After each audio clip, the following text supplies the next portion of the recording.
ഞാൻ ഈ ചുമതല ടൂറിസം മന്ത്രിയുടെ ചുമതല ഏൽക്കുന്നതിന് വളരെ മുമ്പ് തന്നെ എന്താണോ ടൂറിസത്തിൽ മാർക്കറ്റിങ്ങിൻ്റെ രീതികൾ, ആ രീതികളാണ് തുടർന്ന് വരുന്നത്. അത് UDF ഭരിക്കുന്ന കാലത്തും എങ്ങനെയാണോ അതുപോലെ തുടർന്ന് വരികയാണ്. ഇൻഫ്ലുവൻസേഴ്സിനെ നമ്മുടെ സംസ്ഥാനത്തിന് പുറത്തുള്ള, രാജ്യത്തിന് പുറത്തൊക്കെയുള്ള ഇൻഫ്ലുവൻസേഴ്സിനെ നമ്മുടെ സംസ്ഥാനത്ത് കൊണ്ടുവന്ന് അവർ കേരളത്തിൻ്റെ ടൂറിസ്റ്റ് ഡെസ്റ്റിനേഷൻ അവരുടെ പ്രദേശങ്ങളിൽ ലോകത്തും പരിചയപ്പെടുത്തുന്നത് പൊതുവെ സഞ്ചാരികൾ കേരളത്തിലേക്ക് വരുന്നതിന് ഗുണകരമാണ്.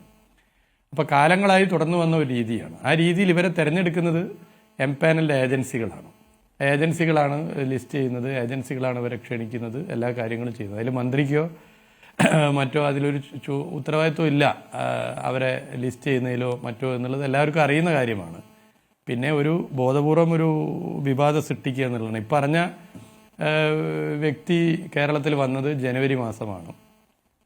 പിന്നീട് മാസങ്ങൾ കഴിഞ്ഞ് ഉണ്ടായൊരു സംഭവം, ആ സംഭവത്തിൻ്റെ ഭാഗമായിട്ടാണ് അവർ അറസ്റ്റ് ചെയ്യപ്പെടുന്നത്. അപ്പോൾ ജനുവരിയിൽ ഇവർ വരുമ്പോൾ ഇവരിങ്ങനെ ഒരു അപകടകാരിയാണ് എന്ന ഒരു വിവരവും സംസ്ഥാന ഗവൺമെൻറ് മുമ്പിൽ ഉണ്ടായിട്ടില്ല.